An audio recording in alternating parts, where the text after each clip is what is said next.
again. Take 3. What's up, everybody? This is Trog, and you're watching / listening to Hard and Heavy at No Life Till Metal YouTube channel. And with me is... Scott Waters. That's right, and he's the guy, so you talk. All right, so if you're watching this, chances are you've already seen the 35 that we picked. But this is our top 15. These are the ones that the two of us agreed on. We put them in an order the best we could. Yep. These are the albums that we like best from this year. And we'll probably have a lot to say about them. Yeah, I mean, these are albums that we love, both of us. And our top 5, I'm actually shocked at how many we had in common. Yep. We grew up in different parts of the country at different, but we pretty much agreed, so it was pretty good. But, how does it go? Rock and roll hearts just never die! Number That was 15. totally wrong. Number 15, this is an album that both of us love and picked on our list.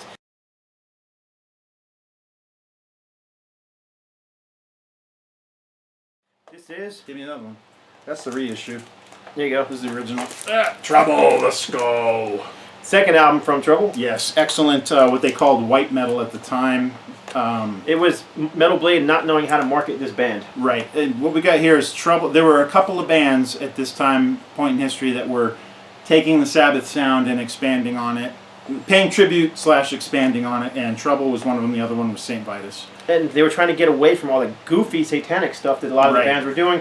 And if you listen to Sabbath's vocal lyrics, their lyrics aren't that different. Yeah, I mean, Sabbath is what you decide to take away from them or put into them. I mean, I think most of the fans made Sabbath into a more dark, satanic thing than the band ever did. Yeah, no doubt. I mean, they didn't wear upside-down crosses. No, they wore right side up ones, and it was the whole... Anyway, Trouble, these first two albums had very Christian / biblical lyrics, and I believe Jeff Olson, who was their drummer, was responsible for that. Eric Wagner wasn't really the lyricist at this point. So it's just very good, what's now called doom metal. Great stuff. I mean, so much so that there's a second version of Trouble now that they've called themselves the Skull. And that's actually their logo. Yeah, it's the logo. It comes from this album. And it's actually vocalist Eric Wagner. Eric Wagner and bass player Ron Holzner, who came much later. He wasn't the bass player on this one. That was Sean McAllister.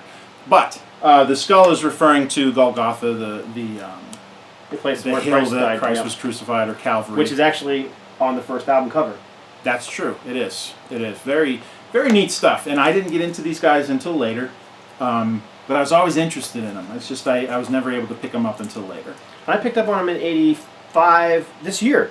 But it wasn't this album. I picked up the first album, and it was at the House of Guitars in Rochester. I just saw that cool album cover and grabbed it. Yep. And that's where I discovered Trouble at. So it was the first album that I saw first. But regardless, this album, I remember fans were kind of disappointed this when it first came out, but I don't know why. It may not be as strong as the first one, but it's pretty close. I mean, they go hand in hand to me. They're similar. Yeah, they're very similar. Matter of fact, isn't there a CD version of this that has both albums, the first and second album on it? Yeah, sure it does. Yeah, you do. You have it. I have it. You have it. Yeah, great albums. Except it's missing Tales of Ulysses, which is right, which was on the EP. It was a B-side to the Assassin EP. But the Assassin EP and Tales of Brave Ulysses was a single off of the first album. Yeah. So Trouble, great, great catalog. If you like good early doom metal, Trouble is definitely for you.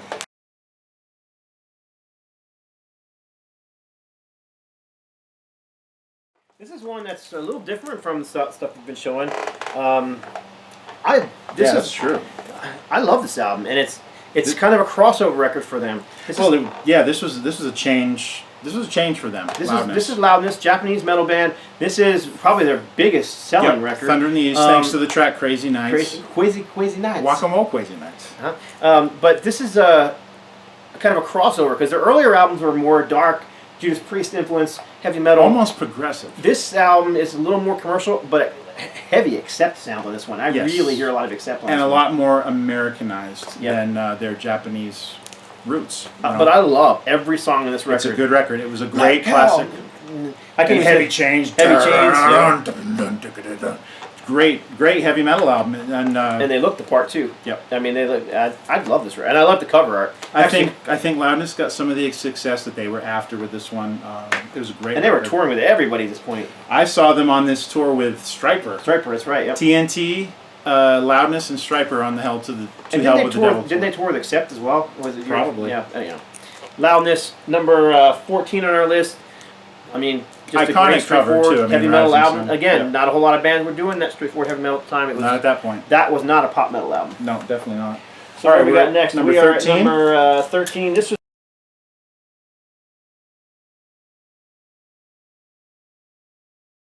All right, Rogue Male, Irish band. They could have been part of the new wave of British heavy metal, but you know they lived in Ireland. I always thought of. I love this album. One of my favorites. This could have been my number one from '85. One of my favorites from that period. I always described them as Judas Priest meets Motorhead, and it's pretty damn accurate if you listen to it. High energy. Jim Little, the guy you see on the front, has got the red mullet, the best mullet ever. If mullets could be really cool, he had the best one there ever was. And they were kind of rugged, and you know the name was Rogue Male, so they were kind of dressed up, sort of like Priest, but not so much like leather and studs. But definitely like that post-apocalyptic Mad Max kind of look that they had. But that's even all before the music. They had Crazy Motorcycle, which is just a kick-ass, all-out, ball-busting rocker that just opened it up. All Over You was a single, which is just full of a Priest influence. First Visit, Get Off My Back, Dressed Incognito. The album is just solid all the way through. And I guarantee if you pick it up and just check it out, you'll dig it. It's great heavy metal from the period. And I have to admit, as many as the ones I showed earlier that Randy said he didn't know, this is one that I don't know. But he really wanted this in the top 15. Yeah. It was actually much higher on his list, and if it would have been just Randy's list, it would have been higher. Yeah. Like I said, it could be my number one. This is probably one of my favorite albums from that year. So, but I'm just not all that familiar with it. And we're going to get Scott hooked up because, you know.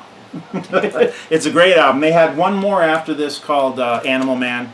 Not quite as good as this, but then years later, like 10 years after the fact, or maybe even 20, they put out another one called Nail It. They had a comeback album, which is really just similar sound.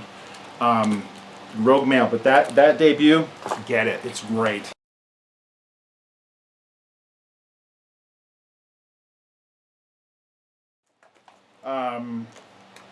Yeah. Band that this was the third album from this band, third release, and their first one on a major label, Savatage. We already loved Sirens and The Dungeons Are Calling. Wow, some of the best heavy metal of the time. This one, really, it's still a great album. I think it is. But they were on Atlantic now. They were no longer on Combat or on their independent. And like a lot of Atlantic releases, like the Raven one we showed them earlier, the first album on the major labels is pretty darn good. And then the second one, because it didn't sell as well, they pushed them into the wrong direction. Yeah, Fight for the Rock was the one that followed this one. I personally don't mind it. I like the album. I don't mind it, but it's definitely not the same animal. It's not. Yeah. It's not. I think like, or Pack is Back, same deal. Right. I think they did the cover of the Badfinger song on there, Day After Day, which I love. I love the song, and hearing John Oliver sing it was kind of cool. But it definitely had more of a commercial streak running through it that I can see why Savatage fans would hate it. But this one here is straightforward heavy metal. I mean, there's no commercial. Yeah. And Savatage was always a riff band. Chris Oliver was a riff monster. Yep. And that's what the fans came to expect. I know that's what I loved about them. There was a Sabbath thing in there because those riffs were so unique. You know, just great stuff. It's a great album. The title track, Power of the Night, is awesome. Warriors is a great song. They always had one kind of perverse song on it. This one was called Skull Session, which I'll let your imagination inform you as to far as what that's about. Necrophilia on there somewhere too? Necrophilia is also on there, yeah. So. But they always had one goofy one. Like there's Twisted Little Sister and one called The Whip. Those from the first two. And then Skull Session was the stupid sex song on this one. So Animal did that too. I never, they always had that one song that was like... Yeah, I mean, some bands went their whole career without writing a song about sex ever. That's just me. It's like working in the porn industry. People are never going to take you seriously outside of it. And that's how I always felt about sex songs. All right, next up. So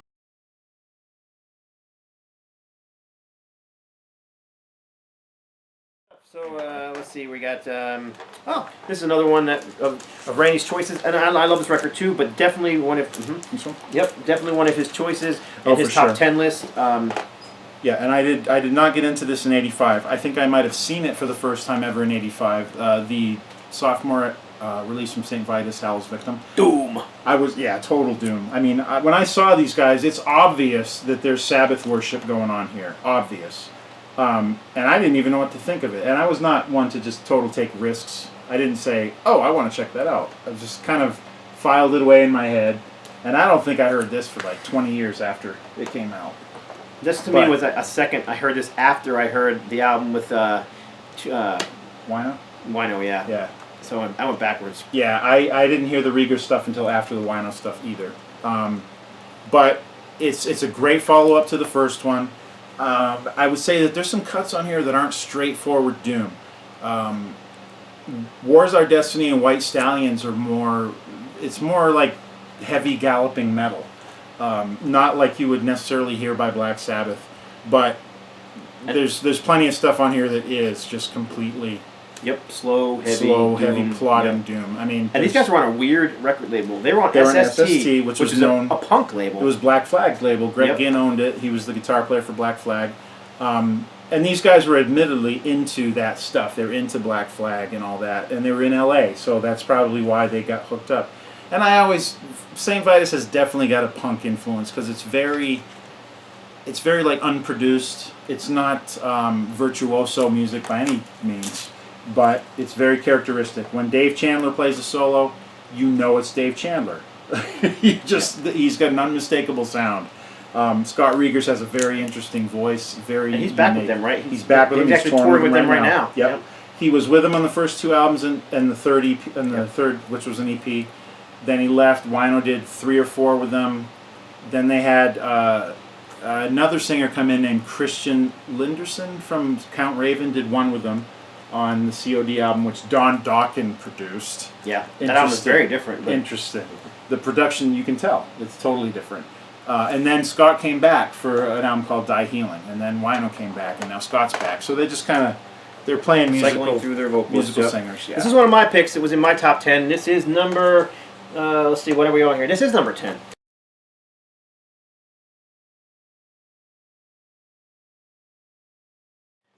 And this is an album this is the album I discovered this band on. Another Metal Blade band. This is Fate's Warning, Specter with it. And this to this day is still my favorite from this band. Love John Ark's vocals. First or second album? Second album. Second album. First album, total Iron Maiden worship. Awaken the Guardian. No. Oh, I didn't even forget what it was. Shoot, sorry. Anyhow. Well, we just talked about it last time. Yeah. Anyhow, the first Fate's Warning album, which has like 3 different covers on it. Right. Was total Iron Maiden worship. This one here, they really found their sound. Which one has the Sorceress? That would be, that was the first album? I don't know. Is that one on Awaken the Guardian or on the I think it's on Awaken the Guardian. Okay, so that must be the Awaken the Guardian was the third album, for sure. Sorry about that. And then the fourth album was No Exit and so forth and so on. With a different singer. Different singer, right. Anyhow, this album here, I love the cover art, which is obviously one of those hand-painted, what do you call it? Those brushes, airbrushed? Yeah, airbrushed. I don't know who did the cover, but there was a lot of Metal Blade covers that kind of had that look to it. Yeah, it's got that feel to it. It's a little kind of goofy. I just like it. This is an original impression of this album. But I just love this album. Just straightforward heavy metal, galloping, slightly progressive. They'd get more progressive as time went on. They'd get less metal as time went on. But I still continued to like the band. I just think what they did was always... They never went for a pop metal sound. They never went with what was popular. No. They did what they wanted to do. Twin guitar band, still has some of that Iron Maiden influence. The songs are catchy. They were touring with Motorhead on this album. I went to see them on this tour with Motorhead. Didn't get to get in. They were playing the City Gardens, and unfortunately Motorhead's van broke down. They couldn't play the show. Oh, bummer. But Fate's Warning came out and greeted all the crowd afterwards. Even though they didn't play? They didn't get to play. They came out and, sorry, and they shook hands. I thought that was the coolest thing in the world. That's very cool. So I gained a lot of respect for them just because of that one thing. I always kind of saw them as an Iron Maiden meets Queensryche, especially later. Yeah, oh yeah, definitely later. The later singer had more of that Jeff Tate. Everybody kind of looks Fate's Warning, Queensryche, and Dream Theater as like, these are the bands we have to be like, especially those prog bands. But I never wanted to be like them. You know who I wanted to be like? If anyone, like these guys. Traveler in Time, Orphan Gypsy, Without a Trace, Pirates of the Underground, The Apparition, Kyrie Eleison and Epitaph. Just great stuff. Goofy cover art. Kyrie Eleison is basically praise the Lord. It's a Christian hymn. It's Greek or it's something. But yeah, this is Metal Blade. And Metal Blade, this was Enigma Records was still doing the Stryper's label. Yep.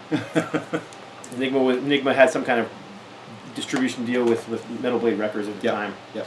But yep, Soaring Heavy Metal from Fate's Warning. And the next album would be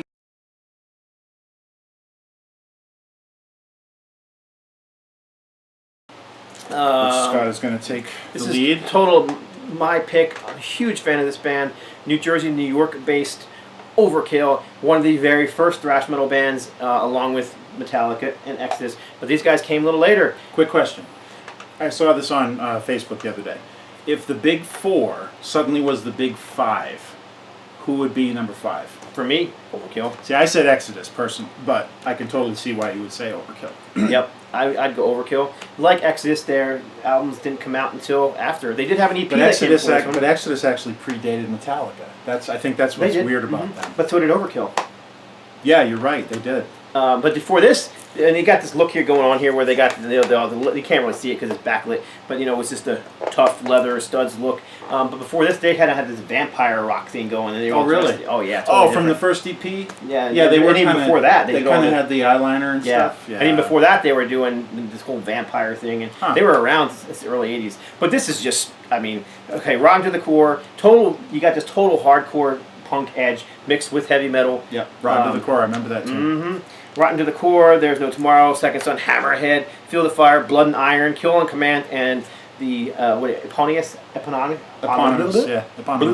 Self-titled track. Self-titled track. That's not the Motorhead track. No. But they did name themselves after the Motorhead song, from what I understand. Now, show that I'm also a fan of the L.A. Overkill, and I know there was a big who later changed their name to. Well, they were forced to change to Overkill L.A. Right. But look at this. Overkill. I was told by the guy in the other band that legally they had to have their name as 2 words, but not just one. But most people don't have it as 2. And the spine, although this one doesn't have a spine. It usually is. But the logo always appears like that. Pretty much. Yeah. Not always, because I have some of that. I haven't seen it where it's smashed together too. So you have? Okay. I actually have. I've liked both bands. I probably heard this one first, but I think as far as like the name, there were even maybe 2 more bands that predated these 2, and much that had that same name. And much like Metallica, Johnny Zazula had a huge hand in this band finally getting the break that they deserved, and it's on Megaforce Records. Yep. So did they end up on Atlantic as well? They ended up on Atlantic as well. It seems like a lot of those Megaforce bands did. Yep. And Didi Verney, just bass player extraordinaire. I met him, very nice guy. Actually, I never met Bobby Gustafson and Rat Skates, but I met Blitz and I've met Didi a couple times. I thought I saw pictures of you with him. Maybe not. I met Bobby. I just never met Rat Skates or Bobby Gustafson. Oh, okay. It was a different Bobby. Yeah, I met Blitz and I met Didi a couple times. Very cool guys. Matter of fact, my son got to meet him when he was still a kid, and Blitz was really cool with him. Took a picture with him and. Yeah, oh, that's what I saw. Yeah, I saw those pictures. Gave him actually, it must have been Didi gave him the guitar pick because he had or a bass pick, but he had a guitar pick. And didn't Didi do another project called New York Coffin Company or something like that? Yep, totally outside of the realm of Overkill. Bronx Coffin Company. More like a gothic doom. Gothic doomy, yeah. And I have all that stuff too. So I remember you. Matter of fact, when I met him, I brought one of those and got the CD signed by him. And he was kind of blown away that anybody even knew who they were. Awesome. It was kind of neat, you know. Like I said, it was really cool. Bronx Casket Company. Yeah, that's the name of it. Yeah. All right, Overkill, number 10. We're going on number 9. We're going on.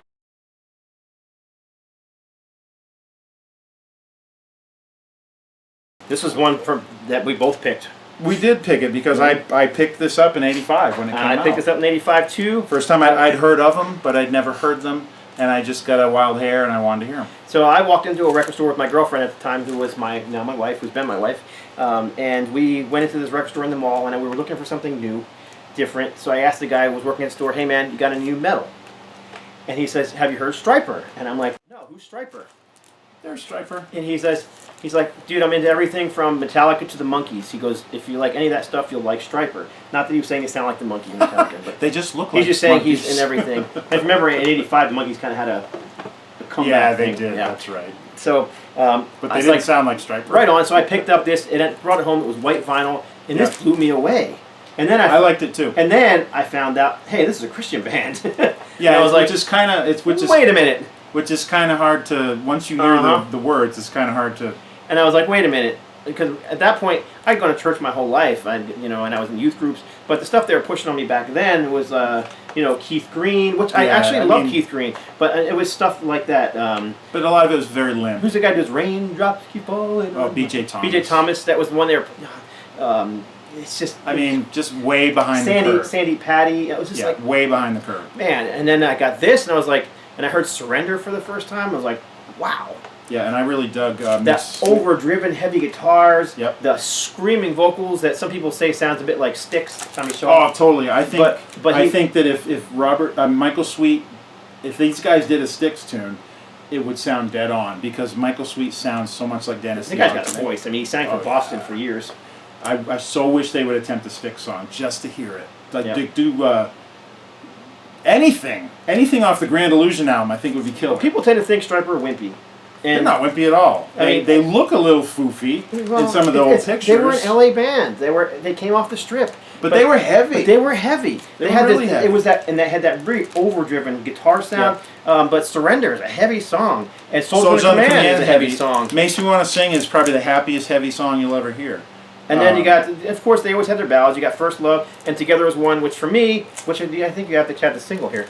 Yeah, Together As One. That was actually my wedding song. Which has Soldiers Under Command as the B-side. Yep. And I've told it before. I'll tell you again real quick.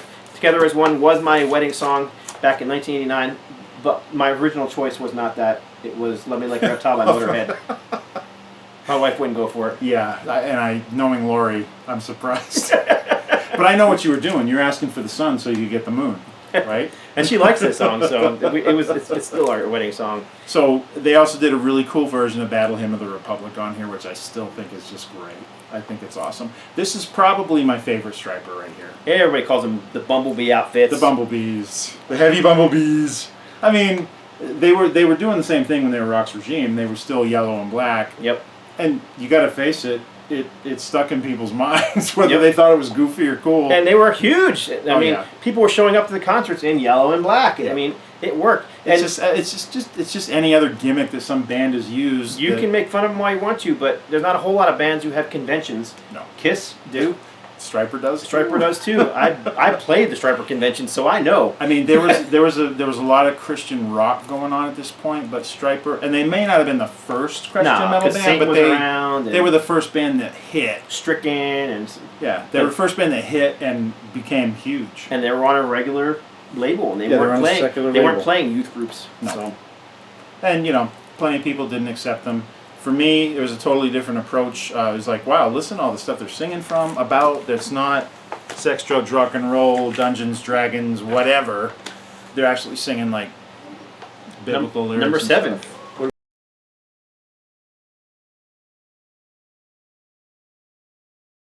Definitely get into this one way, way, way later. And Me too. And Pentagram. I admit it too, yep. Pentagram were late bloomers, if anything. Pentagram had been around since at least 1970. And they had their first go-around. They were working with Bruce Dickinson, who was Blue Oyster Cult's producer at the time. 73, they went in and did a bunch of demos, and just something happened. Bobby Liebling decided he was going to say something, and it just kind of screwed up everything. It just got screwed up, and the drug use was legendary. So from 1970, fast forward to 1985, brand new lineup, fresh from basically Bobby Liebling joined forces with Victor Griffin, Martin Sweeney, and Joe Hasselthander. They went under the name Death Row for about 2 or 3 years, and then Bobby resurrected the Pentagram name. The band decided to go ahead with it. First album, 1985.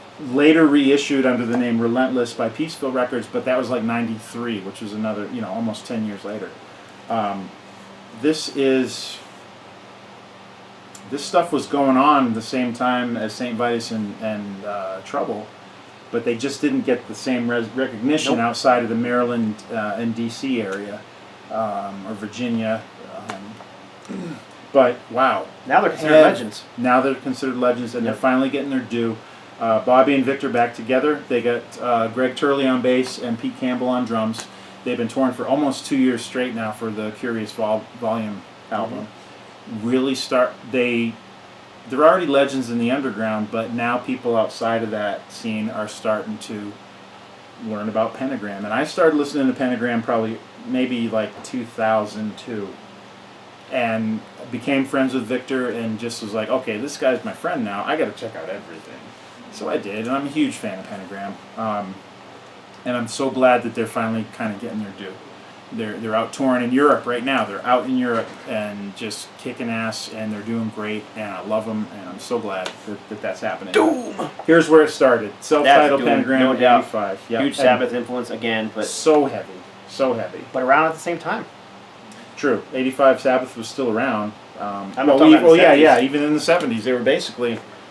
Right, their peers, and Bobby wasn't even a Sabbath fan. He was a Blue Cheer fan. It was Victor that brought the Sabbath into the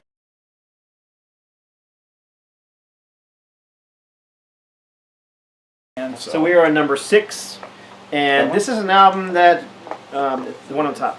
Yep, that's it. This is an album that was in both of our lists, and it was towards the bottom of both of our lists, and this is a band that I love. I did But I must admit, when this album first came out, I was already into Restless and Wild. I was already into Balls to the Wall. Metal Heart came out, and I was a little disappointed when it first came out. Yeah, it was. It wasn't quite as strong as the two before. But now, I love it. It's a great album. It's a great album. Great album. My buddy Chris was totally into it. It took a little longer for it to catch on. My college roommate loved it. Played it all the time. For me, I had heard Restless and Wild, and it was like Fast as a Shark, Balls to the Wall, and then this one came out, and it's definitely a more melodic accept. Yeah, if there is such a thing. Yeah. I mean, it's actually a pretty heavy album. It is. The Metal Heart, Midnight Mover, great songs. Screaming for Love Bite was a single. Too High to Get It Right's a great song. Dogs on Leads is a cool song. There's some good stuff on here. I basically put this album, Scorpions' big, huge album that with Rocky Like a Hurricane. Yeah. It kind of has a similar vibe to it. Which they were also German. Were they trying to follow in their footsteps? Possibly. Maybe. It was a heavy album, but it had a commercial edge. I saw Accept in '85 on tour with Motley Crue and Y&T and Helix. Helix didn't play, so I've never actually seen Helix. Something went wrong, but Accept on the same bill as Y&T and Motley Crue was odd because they were still heavy, and me and my metal friends were there, and we're the only ones up front headbanging because everyone else was there to see Motley Crue, who at that point were. They were like wearing the poofy pink stuff. Yeah, the Theater of Pain was that one, and but yeah, it was a great show that Accept put on that year, and they were definitely the heavier. Wolf Hoffman on guitar, bunch. freaking fantastic guitar player. And these guys are still cranking it out. Yeah, Peter Baltz on bass, Udo on vocals. Who was the other guitar player? I don't remember who was on this album because they had changed guitar players. Jorg Fisher was on Restless and Wild. Stefan Kaufman on drums. Oh, Jorg Fisher is still on it. He came back. Yeah, he came back in the band. Okay, so Restless and Wild was Herman Frank. Yep. That's who it was. Yep. All right, so what are we on now? We are on number... I made a list this time so we wouldn't forget. We are on number 5.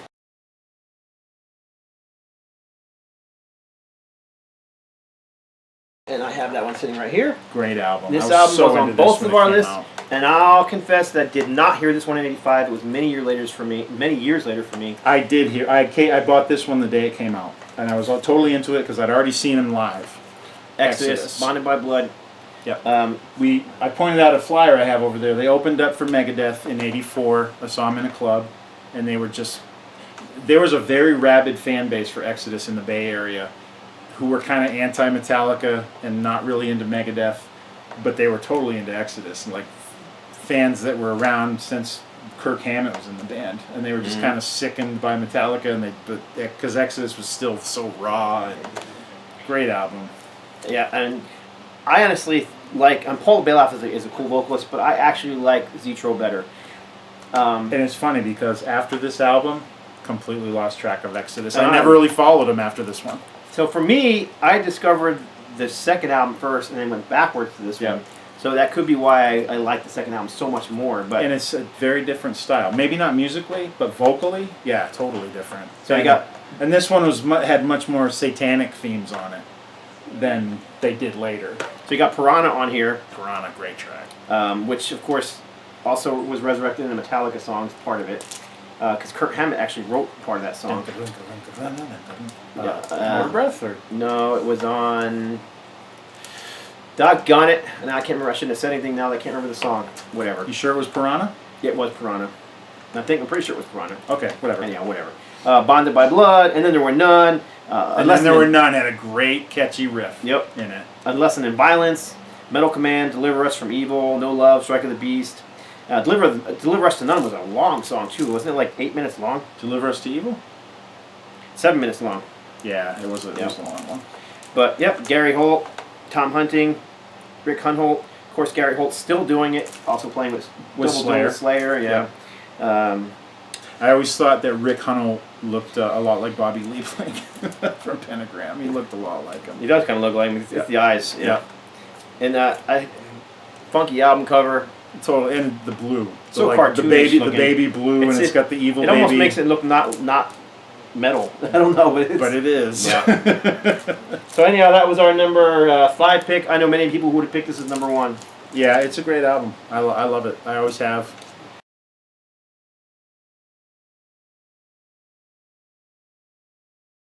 Number 4 album was a huge one for me when this came out. Oh yeah, when that came out, it was like, like I said, '85 was the year of thrash. I didn't know what this was. This is probably one of the first crossover records for sure. I knew what this was because I was a huge fan of the other bands. I didn't know immediately what it was, but Stormtroopers of Death, Speak English or Die.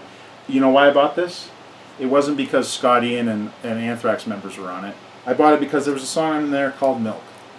That's the only reason I bought this. Is like, I got to hear a song called Milk. And I've heard people say they picked it up because they thought that was Eddie on the cover, which it is a mock. Oh, okay, I can see that. Eddie. I can see that. But so what you got here is 2 Anthrax members, of course, and one former Anthrax member, and one former Anthrax, and then you got Billy Milano on vocals, who was Anthrax. Total hardcore vocalist, total different from what Anthrax was doing. Yeah, he was one of their roadies, and this was like a side project. But you get a lot of Anthrax riffing on here. It's super catchy. You even got Charlie Benante playing guitar on a track.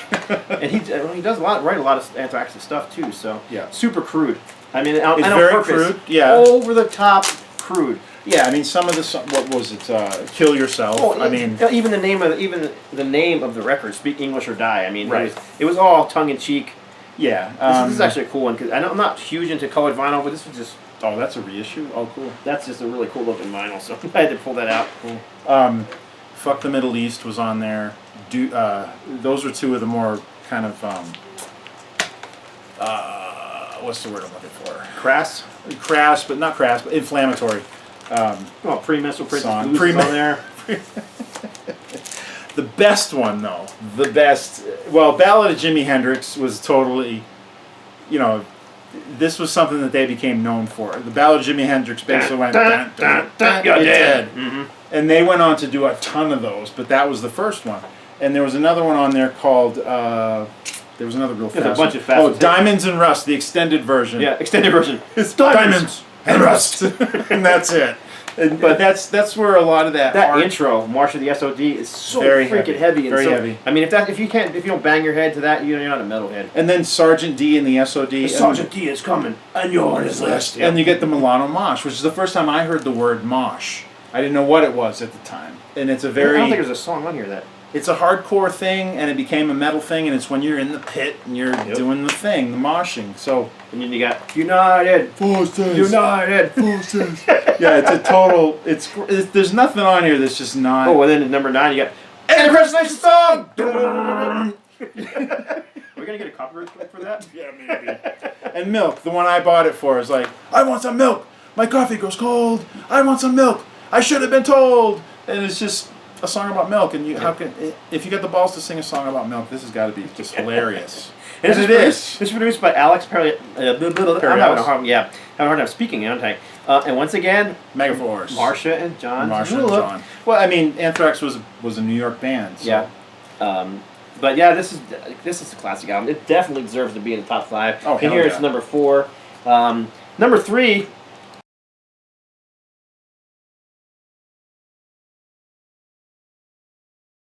Is What okay. is it?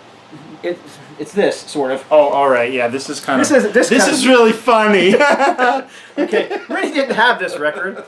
I did, and before leaving, I literally yesterday before we left, I started pulling all the records that I needed to bring here, and I just accidentally pulled the wrong record out. Brain fart. Yeah. But this was a record we talked about last time. Yeah, and didn't. And he didn't have it on vinyl, but he didn't bring it.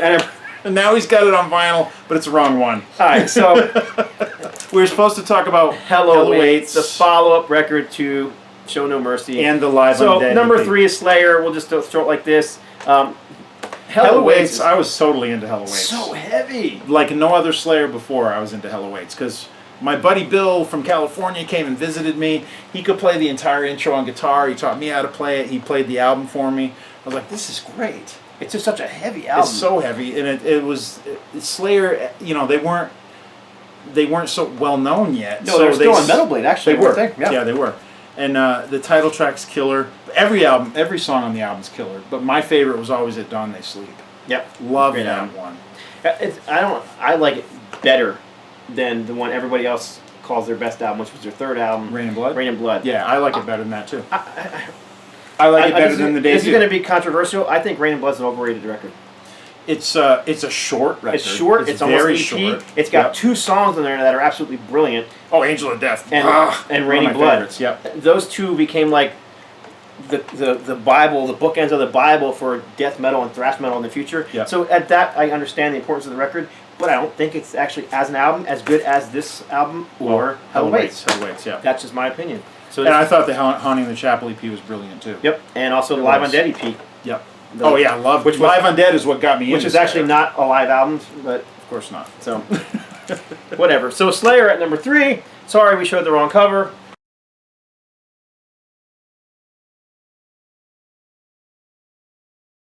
Were we doing these together or were we doing them separately? We'll do them separately. Okay. We couldn't agree on which one should be exactly at number 1. I wanted number 2 to be 1, but I could understand why it would be number 2. But personally, I would have chosen it as number 1. And for me, you'll see. Yeah, you'll see. I anticipated this record a lot because I was seeing this band, for at least a year prior. I saw him in the club in '84 in Berkeley, and I know I've rambled on about it. But it was a very important show for me. It was a life-changing show. Megadeth. I couldn't wait till this came out, man, because I'd already heard most of the songs in bootleg form, live form. The production on this was not as good to me as the demo tape was, because the demo just blew my head right off. I was so into this. Yeah, production is really weak on this one, and I know some people love it and they say it's raw. And I think some albums it works in their favor. I think in this one it works against them. Yeah, because the stuff that they were doing on this was a hell of a lot more technical than most. So, all right, so the demo, I was already totally in love with it and preferred those versions, but there was stuff on here that I hadn't heard yet. So I was still loving it. Still loved this album. And the remaster that came out, was it like 2000 or 2002? Yeah, there's been a few of them, but yeah, I know what you're talking about. Very well done. So it was very cool hearing this. And there wasn't a lot changed. It was just mixed differently, and the production was... There was one thing that very annoying on there. It was annoying, and it was annoying because it was an annoying situation. They did These Boots, a Nancy Sinatra cover written by Lee Hazelwood. Okay, so here's how it went.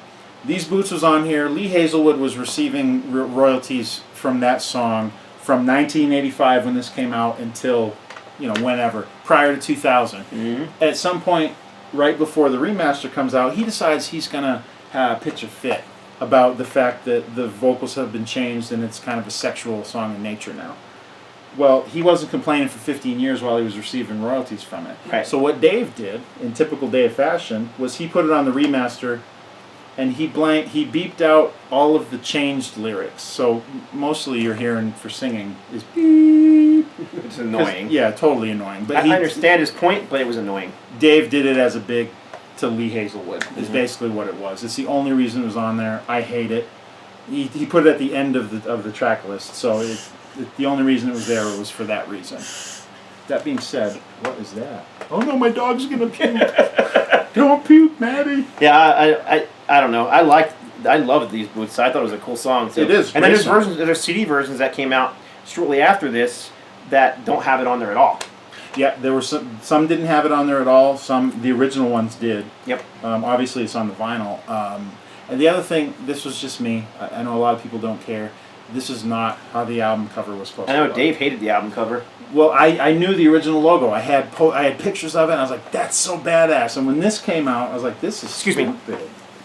It's not their logo, even. Oh, it's stuck to the wall. You won't. Bummer. You can throw in like a little snippet, maybe? Maybe. The original logo was so cool, and you got to finally see it on the 2000 remaster.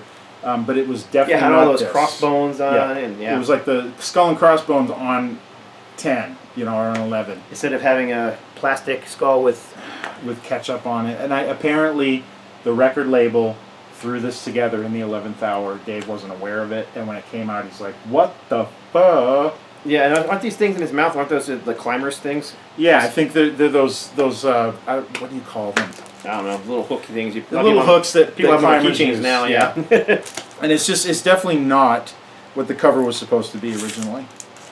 But anyway, it is what it is, and it's still a great record regardless. Megadeth, for me, they were always my personal favorite from the Big Four because I feel like I got to see them in at their inception, basically. Yep.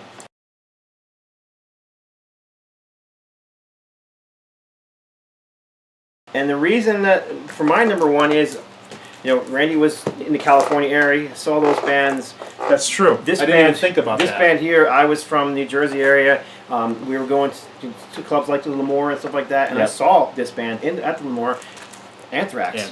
And I was a huge, huge fan of the first single, Soldiers of Metal single. And then I bought that as a new release. Yep. And then I bought A Fistful of Metal as a new release. Yep. Couldn't wait for the new album. Couldn't wait to hear the new singer. It was all big rumors about who the new singer is going to be. Hanging out in the mall with my buddy Tony Lee from Heathen's Rage. I've talked about him in videos before. And John Berlaga, who owned Rock Dream Records. Mm-hmm. And this was the album they put out, this Armed and Dangerous EP. Yep. And it was our first chance at hearing Joey Belladonna. And there's one cut on there that was blown away. Yep. And then the full length. So we got the Armed and Dangerous. We got a cover of God Save the Queen, Sex Pistols. Yep. Metal Thrashing Mad Live, Panic Live, which is of course Metal Thrashing Mad, which was a redo from the first album. Right. Man, this version was manic. I friggin' loved that and version. I think they did that to prove Joey's got the pipes to do this, And he did. I totally prefer that version. And then version. a song that for some reason basically got forgotten. I love Race Hell's Hell's a great song. That's why that EP is so seminal, because it's only got one song on that wasn't released later. And the funny thing is, several years ago, Anthrax did this campaign on their website to get people to vote for what songs you want them to re-record with John Bush singing them, the old songs. And remember that right before they got Joey Belladonna back, they did all the re-recording of the old songs with Bush singing on them. And I went to their website every day, and I kept pushing for Race Hell. Do Race Hell. Panic was a kicker too. And of course, everybody else, they wanted to hear all the big hits, and I never even got there. But whatever. Regardless, then this came out, and I bought this on cassette the first time, and I wore that cassette out. It is a great album. It's such a great album. It's still my absolute favorite Anthrax. And Bar none. I'm a huge Anthrax fan, but it's still my absolute favorite album too. Yep. It's just love the cover art. It's again hand drawn. It's so 80s, so metal. Spreading the disease. AIR, Lone Justice. I saw the band two or three times on this tour. AIR, Adolescents in Revolt. I saw these guys at the Lemoore. I saw them at City Gardens with Heathen's Rage opening. Yep. So he went from me and my buddy being fans of the band. Heathen's Rage actually covered a lot of Anthrax stuff to them opening for Anthrax. Awesome. and SOD. Anyhow, AIR, Lone Justice, Madhouse, which was a huge track. Great song. MTV played the crap out of that song. SSC, Standard Fall. You know what SSC stands for? Suck some cock. The Enemy, Aftershock, Armed and Dangerous, which of course Medusa and Gung Ho, which is a song they played live. And they used to do the not sign with that. And Gung Ho is a total manic thrash. I loved seeing Anthrax. They were a great club band. And I didn't hear this probably till '86. It came out and I might have had it, but it didn't really sink in. And I remember in '86, I went back to the Bay Area for a visit because my class was graduating. And me, my buddy Bill Burnett, and our girlfriends were on our way to the beach, and he was cranking this. And it totally hit me right between the eyes. I was like, oh my God, this is so awesome. And it was an awesome album for me, and it just, you know when an album just kind of grabs you, and you just know it's like, this is good. This is friggin' great, and it's like right now, you know? One other fact about this album, new bass player. Yep, we had Frankie Bello. Frankie Bello, yep, taking Danny Loco's place. Mm-hmm. Well, he was on the EP too. Once again, you have the connection with Yes. With the Zuzulas. Oh, right. Now they're on Megaforce. I mean, now they're on Island. Was it Megaforce or were they on Island by this time? Or was it both? No, Island. Oh, Island was. They were on Island. Yep. By this time. You're right. And then they also still had. Which is U2's label, American one anyway. So they had it produced by Carl Kennedy of the Rods. Yep. And also engineered by Alex Perialis. So you hear a lot of the same names throughout this whole thing. And they were all in New York. I mean. Yep. Great stuff. Great live shots in the back. I love this record. So it made my number one. I think Randy might have had it at number 2 or 3 in his list. Oh yeah, it was definitely was 1, 2, or 3 for sure. That's the top 5 we were mostly in agreement on. So there you go. So that's it. We're done. That was our top 15 for 1985. And that was a long list, and that was cutting a lot more than 84. Yeah, it was. So if it wasn't there, chances are we cut it. Either we didn't own it, we weren't huge fans of it, we didn't, I don't know, whatever. There was several reasons. Yeah, I mean, you can only do so much. You can't do everything. So I hope you enjoyed this. I know we got lots of requests for it. I'm glad you guys enjoyed these. I definitely appreciate all you guys who leave posts below. Both of us usually get to answering your, anything you ask us. Yeah, I think Scott's more on top of it than me, because for some reason I don't get the notifications. I don't know why. But regardless, if you guys want Randy or Trog to specifically answer a question, I'll usually let them know if I don't see it. So go ahead and leave the stuff below. I love talking metal with you guys. Really appreciate y'all watching. And again, please go to stonegrooverecords.net. Please listen to Stone Grooves and Deep Cuts on bicradio.com on Wednesday nights. Starts at 8 o'clock on the West Coast, 11 o'clock on the East Coast. 3 hours. I'll leave a link for that below. So that's it. Thumbs up if you liked it. And then subscribe if you haven't already. And that's it. God bless. See you later.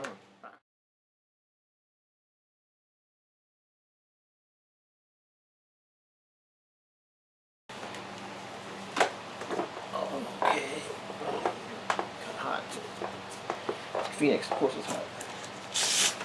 Actually, it's getting kind of nice.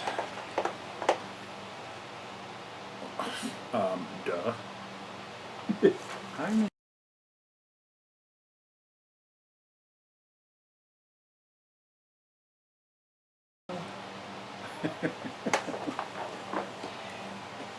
should take a couple pictures too, so I have them as thumbnails. Okay.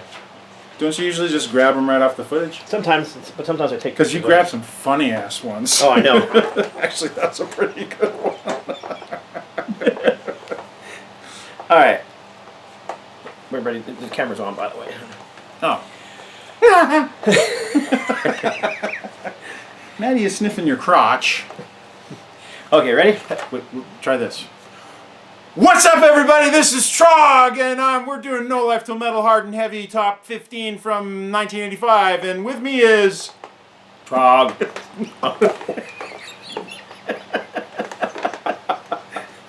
You're Scott, man. It just sounds right. You're Scott. Okay. Scott. All right. Anyway, what we're doing? Top 15. We're gonna keep that. 1985. We're gonna keep that. We can do it over. That was my little experiment. Let's try. We can try it again. It's cool, fucked up too. Okay. or I can try it again. Try it again. Ready? Did I say it right? Sure. All right. Take 2. What's up, everybody? This is Trog, and you're listening to what? Let me try that again. Take 3. What's up, everybody? This is Trog, and you're watching / listening to Hard and Heavy at No Life Till Metal YouTube channel, and with me is Scott Waters. That's right, and he's the guy. So you talk. All right, so I'm tired. that was a marathon. That was a marathon. Okay, so what time is it now? It's 8:42. We've been at this for like 6 hours straight. We did it. We finished it.